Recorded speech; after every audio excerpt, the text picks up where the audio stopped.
Buenas noches, vamos a estar empezando en un minuto el Shiur. Hay más personas que están entrando ahora, vamos a esperar un minuto y vamos a empezar.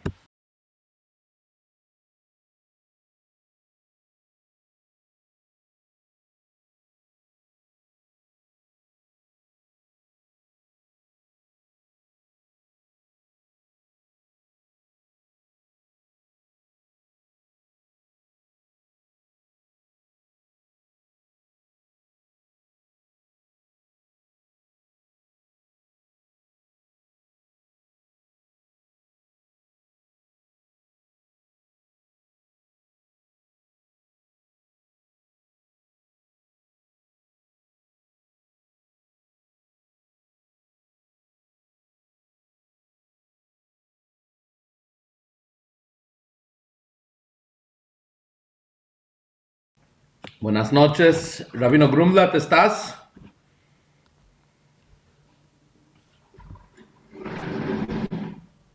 Rabino,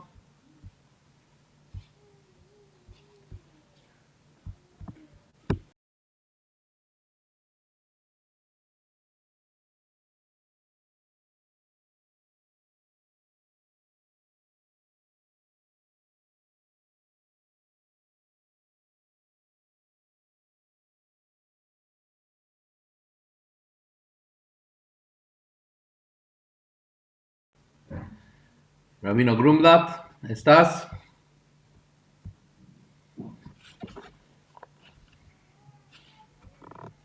Un minuto voy a comunicarme con el Rabino para decirle que estamos listos a empezar.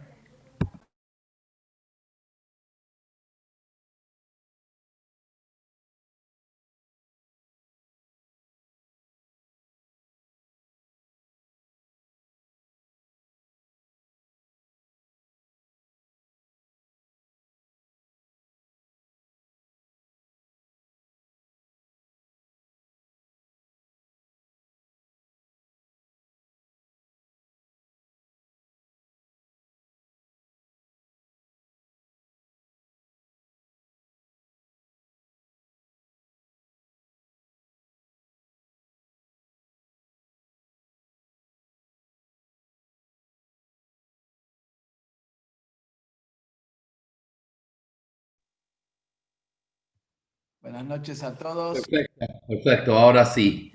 Buenas noches, Rabino Grumlat. Buenas noches a todos. Gracias por estar. Y Rabino, gracias a vos también para los shiurim semanales. Quiero recordar a todos, antes de empezar el shiur, que estas clases después estamos subiendo en YouTube, junto con las otras clases del Rabino Grumlat, del Pirkei Avot de esta semana. Esta semana vamos a estudiar acerca del capítulo 5 y estamos subiendo mañana la clase de hoy y también las clases anteriores por si alguien no podía estar o si sí estaba pero quiere volver a escucharla.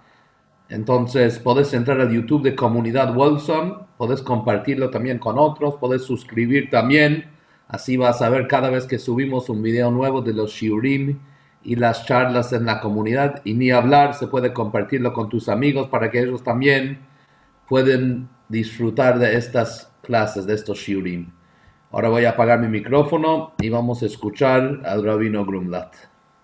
Bueno, nuevamente buenas noches a todos y a todas. Por la cantidad también tenemos de mujeres que participan del Shiur. Estamos ahora en la Mishnah de Pirkei Avot por tercera o cuarta vez, ya perdí la cuenta. Pero estamos en el capítulo 5 y me voy a concentrar en la Mishnah 5. Mishnah 5 del capítulo 5, parecería que me hice sefaradí con el Hamse, 5 del 5. Y elegí justamente esta Mishnah porque estamos todavía en el mes de Av, el mes que marca de alguna manera la reconstrucción del Beit HaMikdash, y el mes que marca también que la Geulah va a ser en el mes de Av, si Dios quiere. Entonces, elegí esta Mishnah 5 del capítulo 5, porque nos habla de los milagros que ocurrían a nuestros antepasados en el Bet HaMikdash en Jerusalén. Y dice la Mishnah lo siguiente. Asara nisim na'asu la'avoteinu bebeit hamikdash. 10 milagros tenían lugar para nuestros antepasados. 10 milagros le ocurrían a nuestros antepasados en el Bet Hamikdash. Acá estamos hablando un lapso, ya lo mencioné en otras oportunidades, de 1200 años, que es más o menos desde la construcción del primer santuario, el Mishkan, después el primer Bet Hamikdash, el segundo Bet Hamikdash. Todo ese lapso fue más o menos 1200 años, y ahí pasaban estos milagros que estamos hablando acá, estos 10 milagros que habla acá la Mishnah. En realidad pasaban más milagros que estos, pero estos eran 10 milagros constantes y 10 milagros que afectaban a todos. El primero es Lohipila Isha Mirreach Psara Kodesh, que una mujer, si estaba ahí en el Bet Hamikdash, estaba en el Ezrat Nashim, o estaba en Jerusalén, y olía del olor, del aroma de una de las ofrendas que se traía en el templo, que se traían ofrendas de carne, y las ofrendas de carne había que hacerlas asadas, y había que prepararlas bien, había que prepararlas con ingredientes para que la comida realmente se realce, había que ponerle mostaza, como dice el pasuk, le moshá, que tienen que ser los sacrificios, tienen que ser para algo que enaltece el Ikdulá. ¿Y qué dice acá? Que a pesar que tenía un olor, un aroma muy atrayente, muy atractivo, y puede ser que la mujer estaba embarazada. Pero aunque de ciertas ofrendas también comían no solamente las esposas de los Kohanim, sino también comían los Israel, por ejemplo, las ofrendas de Yom Tov, o las ofrendas de agradecimiento, o los Korbanot Shlamim, o Korban Pesach, o Maaser, Kochim Kalim, generalmente todas las ofrendas que se llaman Kochim Kalim, ofrendas de un nivel que se comía en todo Jerusalén. Ahí cualquier mujer, no solamente esposa de Cohen, también podía comer de esa ofrenda, y no solamente, la tenía que preparar la ofrenda, porque del Bet Hamikdash la faenaban, salpicaban la sangre, quitaban lo que era el cebo, pero después partes de ese corbán eran consumidos por el dueño, o si era corbán de un Cohen, era consumido también por la familia de los Kohanim, Korbanot que son para los Kohanim. Entonces podía ser muy fácil que una mujer embarazada sienta el aroma de un corbán y le agarre un antojo. Sin embargo, no ocurrió nunca. Estamos hablando de un lapso de 1200 años. Nunca ocurrió que una mujer le agarre un antojo, y podía ser que esa mujer que olió el olor al asado y de cómo estaba bien preparado el corbán, no estaba en condiciones aptas para comer de esa ofrenda, porque podía haber estado impura, porque estuvo en contacto con un reptil, o estuvo en contacto con un muerto, o puede ser algún otro motivo por el cual ella no podía comer el corbán. Entonces, no podía comer el corbán y tenía muchas ganas de comerlo, y nos dice acá que nunca ocurrió que a causa de un antojo pierda su criatura. Como la Gemara dice que el antojo viene porque la propia criatura olió ese olor, y la criatura que está dentro de la entraña de la madre tiene ganas de consumir eso. Y con esto empieza los 10 milagros, que una mujer no perdió su hijo. nunca a causa de un corban, de un sacrificio. Que acá, de alguna manera, nos muestra la importancia que hay en una mujer y la importancia de la mujer que va a dar familia, que va a dar luz, hasta tal punto que entre los 10 milagros que pasaban en el Bet HaMikdash, el primero que se menciona es este de la mujer que nunca perdió un embarazo a causa de un corbán. Y a pesar que tenemos después milagros que son un poquito mucho más fuertes y más grandes, la Mishnah elige empezar con esto, primero para marcar la importancia que hay en una mujer y la importancia que hay en el nacimiento de un chico yudí, y en segundo lugar porque esto muestra la fuerza del milagro. El milagro, por definición, milagro se llama Nes. ¿Qué es Nes? Nes también se llama un estandarte, una bandera, un estandarte que se pone a lo alto para que todos lo vean. Y el pasuk dice, Arim Nes ale Arim, voy a levantar mi estandarte sobre las montañas. O sea, Nes quiere decir algo que está más alto que lo demás y por eso llama la atención y todos lo miran y lo siguen y lo observan. ¿Por qué? Porque un milagro levanta la atención en este mundo donde todos nos manejamos con leyes naturales y sabemos que hay leyes naturales que Hashem creó y el mundo se maneja con leyes naturales. Pero cuando viene un milagro, levanta y nos da una visión que nos eleva nuestra visión del mundo, que nuestra visión, nuestra percepción, nuestra sensación no está limitada y condicionada a las reglas de juego de la naturaleza, sino sentimos y vemos, percibimos y tenemos conciencia de la fuerza superior a la naturaleza, que cuando solamente lo quiere y lo desea, cambia lo que es las reglas naturales. Es decir, el milagro levanta a todo el resto nuestra perspectiva de todo el resto de las propias leyes naturales. Y en eso estaba la fuerza de este milagro que ocurría con la mujer que estaba comiendo, no ella, porque por ahí no podía comer, ese es el caso, es que no estaba limitada, vedada de comer de esa ofrenda porque ella estaba impura o algún otro motivo. Y sin embargo, esta mujer, ¿dónde se encontraba? No se encontraba dentro del Bet HaMikdash. Se encontraba en Jerusalén, en la ciudad, porque estas ofrendas, kochikalim, se comían en todo Jerusalén, dentro de lo que es las murallas.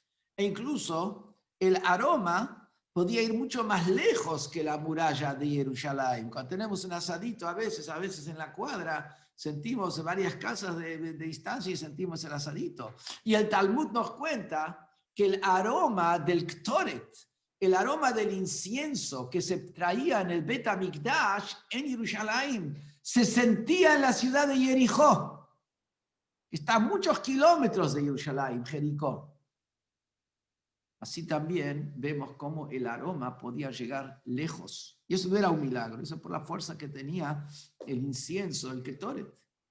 Entonces, ¿qué viene a decirme acá? La fuerza de este milagro, que el milagro llegaba e impactaba no solamente en Jerusalén, también impactaba incluso afuera de Jerusalén, ese milagro que venía del templo, y levantaba y elevaba todo lo que hay alrededor. Por eso, lo que ocurría dentro del Bet HaMikdash específicamente, y lo que estaba de alguna manera limitado a ese lugar, tiene una fuerza de impacto.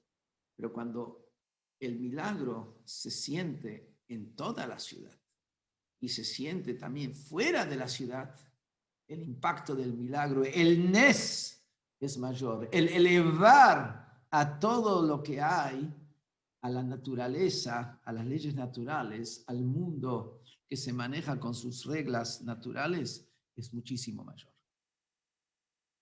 Y después sigue diciendo un segundo milagro.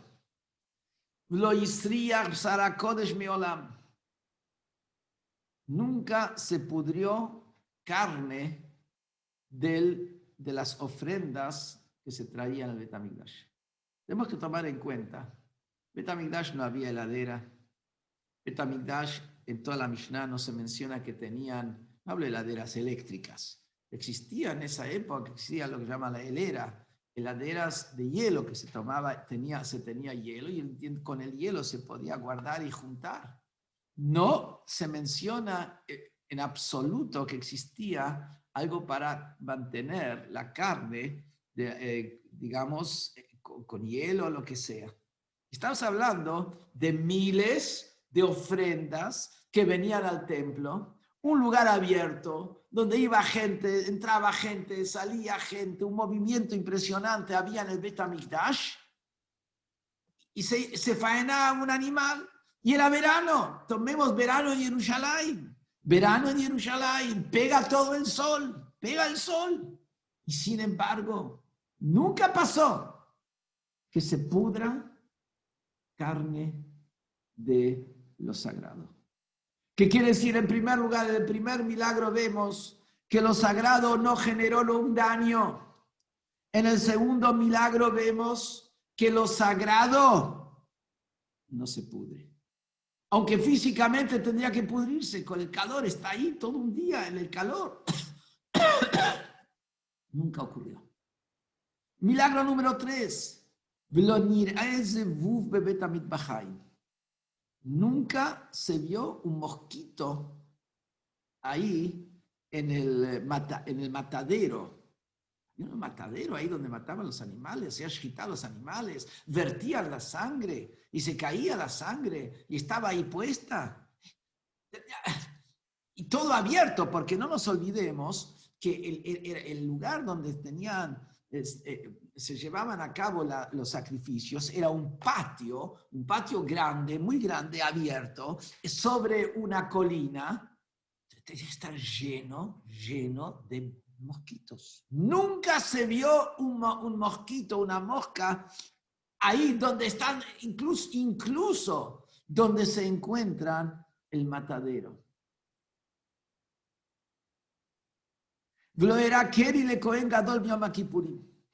Tampoco no tuvo el Cohen Gadol nunca una impureza por pérdida de semen en el día de Yom Kippur.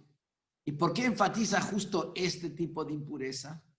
Porque esa es una impureza más fuerte. Cuando uno se impurifica porque toca algo que está impuro, tocó un reptil, por ejemplo, la impureza está afuera y uno solamente lo tocó. Pero en este tipo de impureza, la propia impureza está saliendo del cuerpo de uno. ¿Y ahora qué pasa?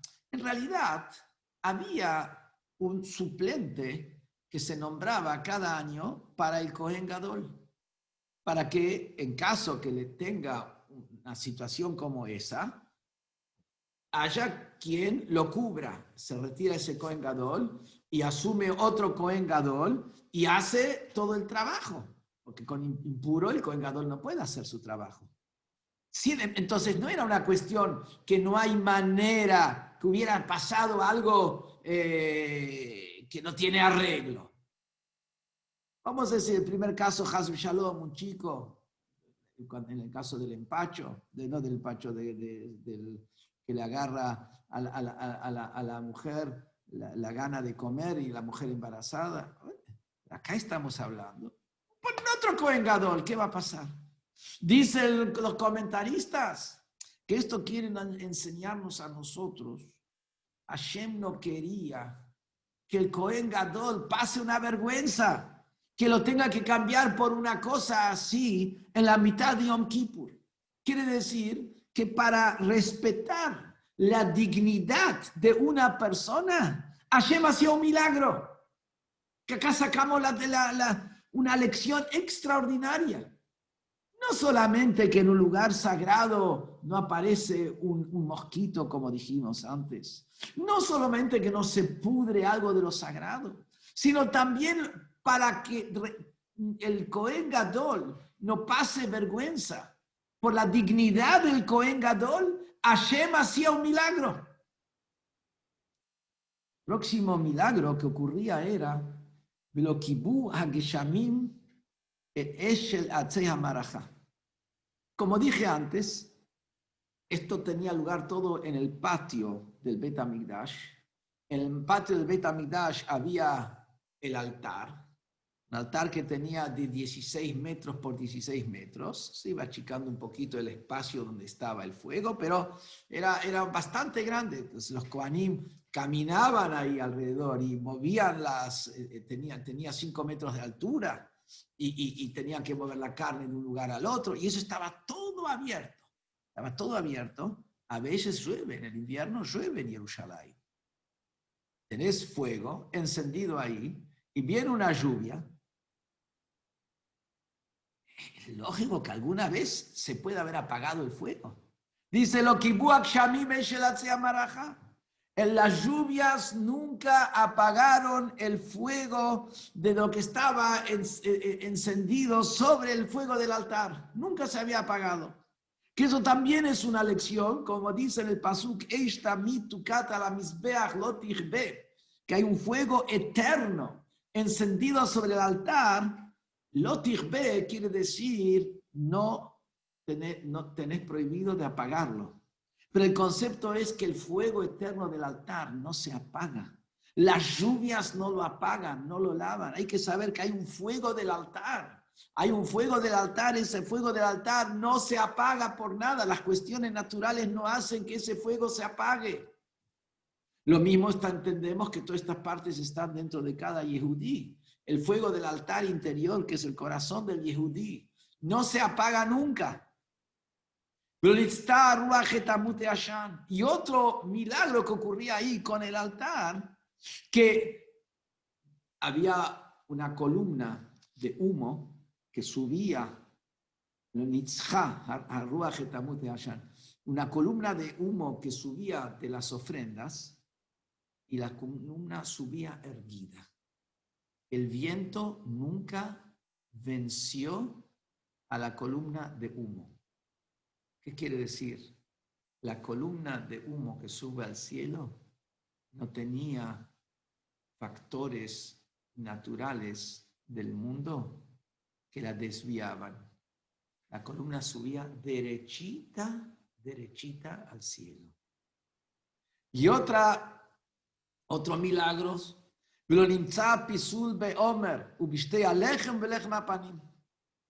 nunca ocurrió que la ofrenda del Omer, la ofrenda del Lechem Apanim y la ofrenda de los dos panes, voy a explicar, se hayan sido inhabilitados, hayan quedado imposibilitados porque tocaron algo impuro o porque se encontró algo que no está bien ahí adentro. Nunca existió una situación que estos tres, de alguna manera, queden descalificados para su uso. Y quiero explicar qué es la novedad, por qué justo el énfasis en esto y qué es lo que aprendemos de esto.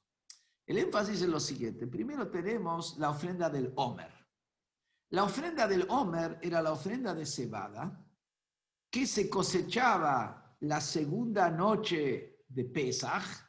En Israel recordemos que es Yom Tov solamente el primer día y el séptimo día, no como acá que Yom Tov es el primero y el segundo, séptimo y octavo. Cuando terminaba el primer día de Yom Tov, está el mandato de la Torá de cosechar de la nueva cosecha, o sea, de lo que creció nuevo, de la nueva siembra, lo que creció nuevo de la cebada.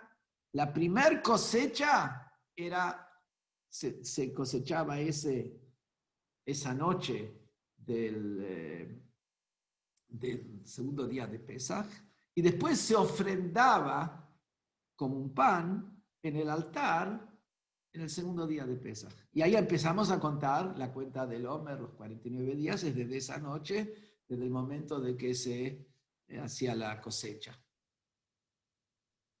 ¿Y qué es lo especial? A la noche se cosechaba, pero se podía cosechar nada más que de noche. Una vez que a la mañana salió el alba, ya no se podía cosechar más. ¿Qué hubiera pasado si aparecía algún factor que inhabilita esa cebada para traerla sobre el altar? No se puede cosechar otra, ya está. Y tampoco no es que se cosechaba mucha cebada que quedaba, no, se cosechaba prácticamente lo necesario. Como se puede cosechar nada más que de noche, si después, durante el día, hasta el momento que se ofrendaba, aparecía algo que inhabilitaba a esa cebada para hacer ofrenda, no había opción, se perdía la mitzvah. Ocurría el milagro, que nunca pasó que se inhabilite, cada vez que inhabilite el Omer. Siempre pudieron ofrendar el Omer. No hubo ningún año que este año no hay Omer porque se arruinó por tal y tal motivo. Lo mismo este aleje. Los 2 panes que se traían en Shavuot al templo no se ofrendaban sobre el altar, pero acompañaban a la ofrenda, pero no se ofrendaban sobre el altar, se daban a los Kohanim. Estos 2 panes se horneaban víspera de Shavuot. Omer es el segundo día de Pesach y los 2 panes estos eran en Shavuot. En Shavuot mismo está prohibido hornear estos panes. ¿Qué ocurre entonces? Que si se hubiera inhabilitado los 2 panes, no hubieran tenido para traer estos 2 panes. Se traían de la primer cosecha de trigo. La primer cosecha de trigo que iba al templo. Ojo, vamos a decir, ofrenda del nuevo trigo, del nuevo año, eran estos 2 panes. Si quedaba inhabilitado, después no se podía, porque esto había que hornearlo el Erev Shavuot, víspera de Shavuot. Se perdía la mitzvah de Shtei Alechem. Nunca pasó que se pierda la mitzvah de Shtei Alechem, de los 2 panes.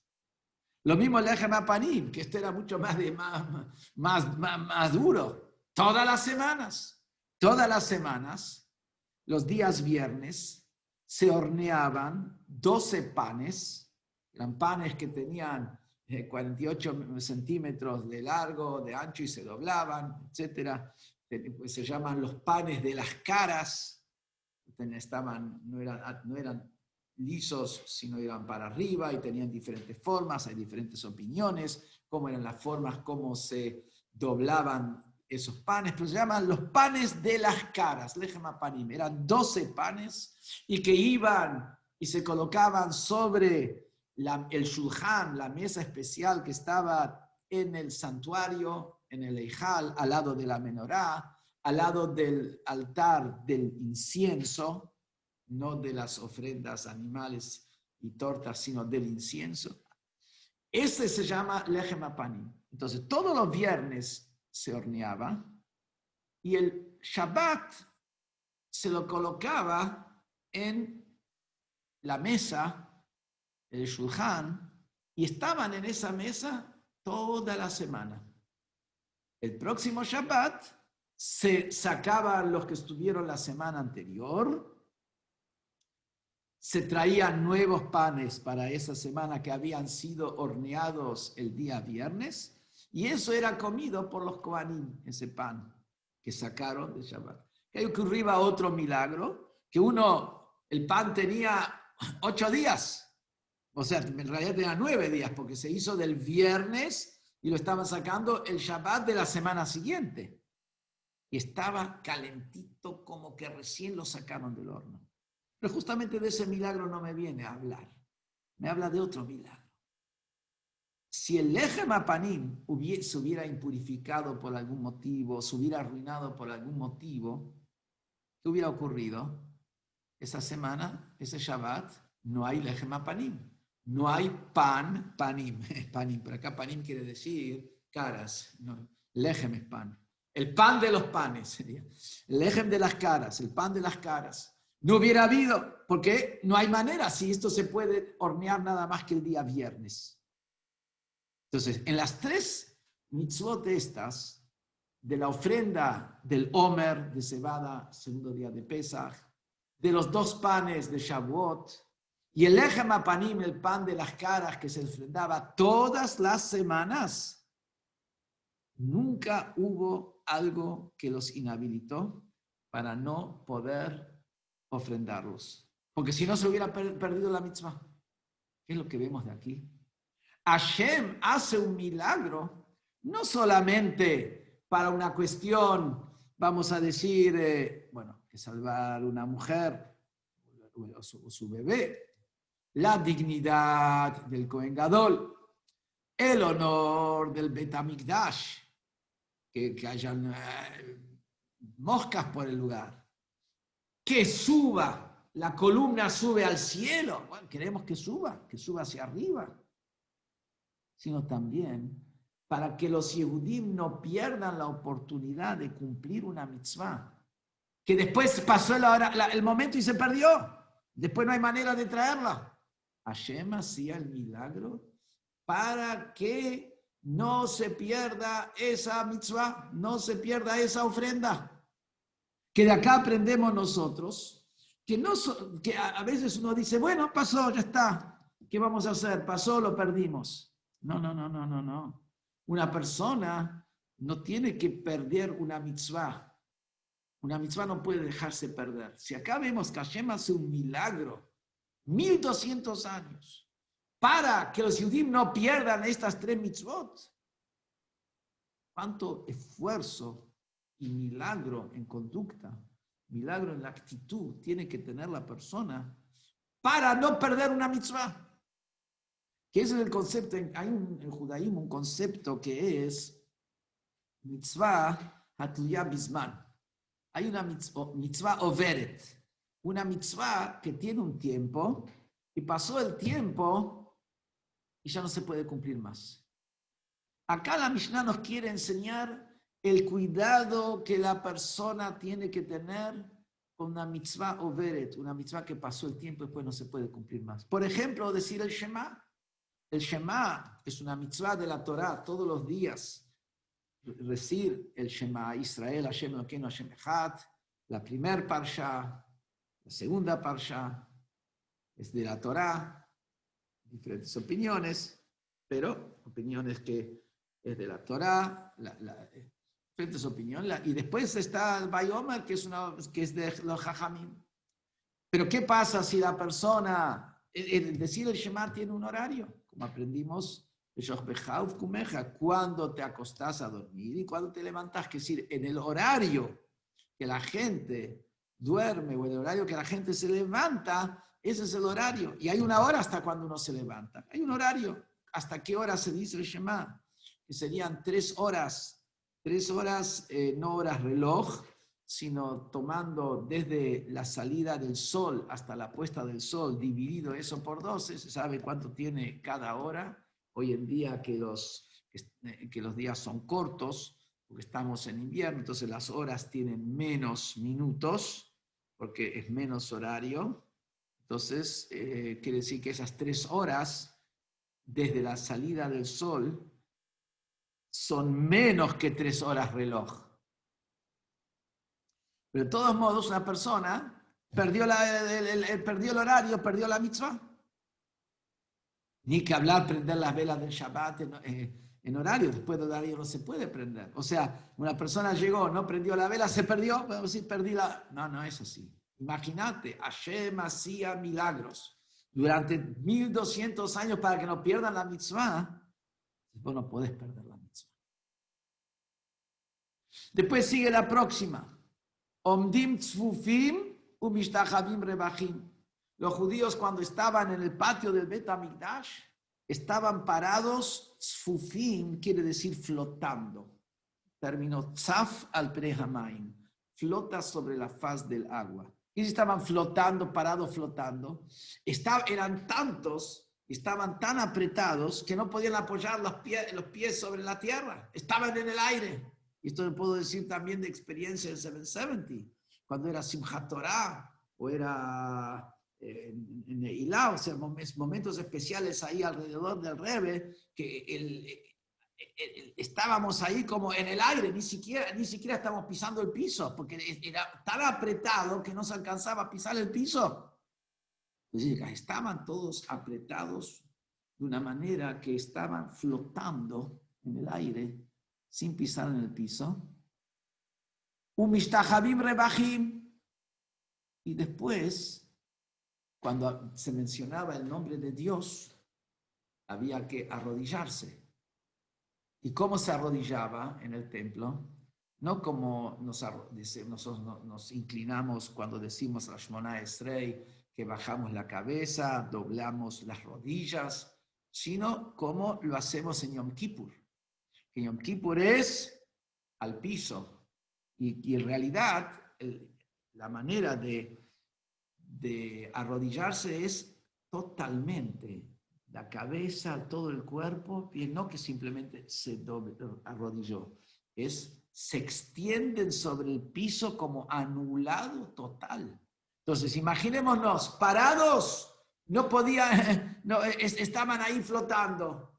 Y después, cuando llegaba el momento que decía el nombre de Hashem y se arrodillaban al piso, tenía cada uno espacio para arrodillarse y extenderse totalmente sobre el piso, extender todo el cuerpo sobre el piso.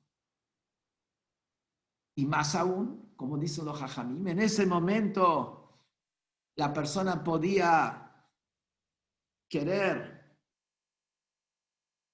confesar sus pecados para que el que está al lado no escuche la confesión de sus pecados personales que le estaba confesando en ese momento cuando se arrodillaba frente a Hashem, quedaban 2 metros para un lado, 2 metros para el otro libre, tipo cuarentena, distanciamiento social. Había un distanciamiento social, pero ahí no era para que uno no se contagie del otro, sino para que uno no pase vergüenza y cada uno podía confesarse frente a Hashem y el otro no escuche nada. Y sobre eso se explica cómo es posible una cosa así. Y una de las cosas se lo dice como una alegoría, muy sencillo. Cuando uno está parado, erguido, él no puede bajar la cabeza. Entonces, estamos todos apretaditos. Incluso estamos en el aire, no podemos pisar bien. Pero Mishtahabim, cuando uno anula su ego, cuando uno se arrodilla, cuando uno pone su cabeza al mismo nivel que su pierna, ¿qué quiere decir? Y su emoción está al mismo nivel de la pierna no se ofende, la pierna no tiene orgullo, está todo al mismo nivel. Ahí hay espacio para todos. ¿Cuándo nos sentimos apretados? Cuando nosotros sentimos nuestro ego.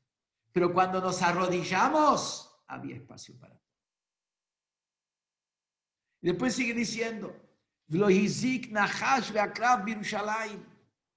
que nunca dañó una serpiente o un escorpión en Jerusalén. ¿Qué quiere decir? Nunca dañó una serpiente o un escorpión de Jerusalén. Simplemente Hashem quería que el Yehudí que está en Jerusalén y vino a traer una ofrenda al Bet HaMikdash no esté preocupado por ahí, por una serpiente, un escorpión. Estando ahí en Jerusalén, tenemos que ubicarnos cómo era la vida antes, cómo eran las ciudades antes, hace miles de años.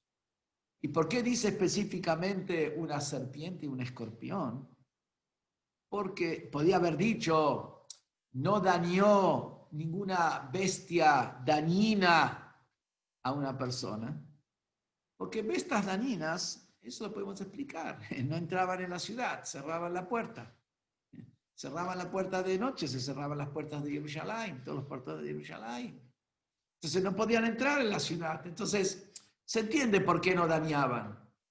Pero serpientes y escorpiones, ellos se arrastran abajo de la tierra, arman sus arma sus diferentes túneles debajo de la tierra. Entonces ahí, desde el punto de vista natural, siempre hay serpientes, hay escorpiones. Ya vemos en Israel hoy en día también, en Kibbutzim, esto, la otra presa, que a veces aparece una serpiente, un escorpión. También hoy cuando a veces vamos de vacaciones a lugares donde son más de tierra, aparece a veces una serpiente y sale que, bueno. Entonces eso es el milagro. Pero el milagro es más grande. Acá dice, no dañó la serpiente y el escorpión. No dice, no había serpiente y escorpiones. Porque habían. El milagro es que aunque habían, no dañaban. Y la gente que venía a Jerusalén podía estar totalmente tranquila. Hay otra explicación que dice por qué se destaca acá, se singulariza escorpión y serpiente. Hay otras bestias, otros animales dañinos, aparte de la escorpión y la serpiente. El Rebbe explica desde el punto de vista alegórico que hay, de enseñanza, que está traído en los libros que el veneno de la serpiente genera calor, es como cálido. El veneno y consume, por eso encontramos que en el texto bíblico se llama Nehashim Asrufim, una saraf, que quiere decir que consume como el fuego, soref, como que quema, incinera, también se llama así a una serpiente. ¿Por qué? Tienen un veneno con el cual se incinera, caliente, incinera. Akraf tiene también un veneno, el veneno del escorpión, estamos hablando de escorpión venenoso, es un veneno que genera frío en la persona, veneno frío. ¿Qué representa eso? Hay dos tipos de daños. Está el daño del calor, de la efervescencia, de la calentura, y está el daño de la frialdad. Está el veneno de la calentura y está el veneno de la frialdad. Está el veneno de la calentura, que es toda esa efervescencia detrás de los placeres, detrás de que la persona está como nosotros a veces lo vemos en como es, conductas en ciertas fiestas y con una calentura, con una manera, o en comilonas, o en está ese veneno que consume a la persona. Después hay un veneno de frialdad, que es la frialdad cuando llega a una mitzvah, la persona se pone fría. De repente ahí se hace el gran intelectual. De repente ahí necesita explicaciones. Hace 1500 tonteras por día que no se plantea ni se replantea. La hace porque la hacen todo, la hace porque está acostumbrado, la hace porque viene porque sí y no analiza nada. Viene una mitzvah, ahí de repente se acuerda de sus principios. Ahí de repente empieza con la frialdad. ¿Y por qué? ¿Y para qué? ¿Y quién dijo? ¿Y yo sí? ¿Y yo no? Esa frialdad. Se dice acá que Jerusalén representa el temor completo hacia Hashem. La palabra Jerusalén es un compuesto de dos palabras. Creo que ya lo dijimos en otra oportunidad. Yirá, que quiere decir temor, Hashem, y Shalem, íntegro, completo. ¿Por qué? Porque justamente Jerusalén era el lugar donde estaba el temor, la reverencia completa y perfecta hacia Hashem. ¿Sí? Cuando la persona está en un nivel de conciencia de Hashem, está a un nivel de temor completo, íntegro a Hashem, ahí no hay lugar para que lo dañe ni la serpiente con su calor, ni el escorpión con su frialdad. Pero igual quiero hacer acá una salvedad, que encontramos que hay una Mishnah en Masejet Brajot, donde dice así: si una persona está rezando la Amidá y de repente descubre que tiene una serpiente que está enredada en su talón, que siga rezando. Por supuesto, habla que es una serpiente no venenosa. Si es venenosa, el salvar la vida, no hay lo que hablar. Una serpiente no venenosa está Nahash Karuch a la Keivó. Una serpiente está enredada, enrollada alrededor de su talón, sobre el talón, que no interrumpa la plegaria, la Shmona Esrei, la Midá. Pero Akraf Karuch a la Keivó, pero si hay un escorpión que está enredado, que está enganchado al talón, Yafsik, que interrumpa. Y lo vamos a entender en su alegoría. Hablamos dos que no hay peligro de vida, pero sí en su mensaje alegórico. Cuando la persona está rezando, está diciendo la midá, está en un tema de santidad, y de repente ve que tiene una serpiente enredada en el talón, ¿qué quiere decir? En un aspecto de él, su cabeza está metida en la plegaria, su corazón está metido en la plegaria, pero hay algo de él que en este momento le entró una idea, un pensamiento, algo que de efervescencia con un tema, se acordó de que hoy a la tarde va a haber un partido y eso de alguna manera lo movilizó, o se acordó de que hoy a la tarde va a ir a alguna fiesta que no sé qué y eso de algún momento lo movilizó. O sea, le entró una revitalización en su ser. Estaba diciendo la amidad, pero eso de alguna manera lo movilizó. Una serpiente le movilizó algo que genera vitalidad, que genera movimiento, que genera entusiasmo, que genera calor. Lo yafsik, que no interrumpa. ¿Por qué? Que dé vuelta.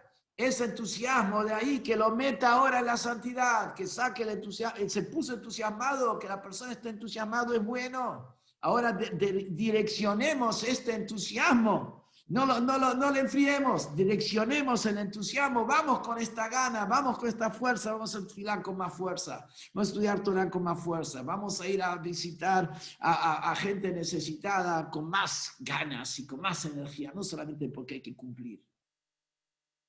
Por eso, si la persona siente que le entra un calor hacia cosas negativas, que siga adelante y meta el calor y meta el entusiasmo hacia la mitzvah, hacia lo positivo. Pero si a la persona le entra frialdad, en la mitad de su amidad, se pone firme, frío, se pone estático, pierde, digamos, el entusiasmo, yafsik, que interrumpa. ¿Qué quiere decir que interrumpa? Que cambie su servicio. Se está equivocando en algo en su manera de servir a Hashem. Algo le falta en servir a Hashem. Si se puso frío, el calor negativo se puede transformar en calor positivo. Frío negativo, esto hay que descartar. Si él ve que él está en la mitad del Shemona Esrei y su manera de decir la Shemona Esrei lo lleva a frialdad, quiere decir que está equivocado en su camino de servir a Hashem. Que busque, que aprenda, que estudie Hasidut, que estudie lo que sea, y que busque para cambiar su camino para entrar en el entusiasmo.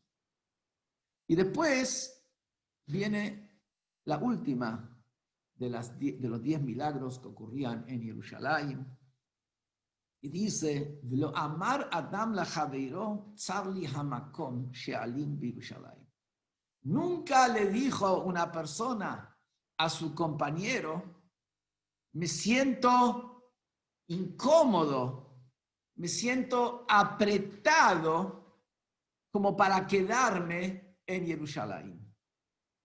Y en eso hay dos interpretaciones básicas. Una, que nunca nadie dijo en Jerusalén, me quiero mudar de Jerusalén, me siento incómodo de Jerusalén. no se refiere a alguien que voy a pasar una noche, sino a alguien se refiere a vivir en Jerusalén. Nunca pasó una cosa así.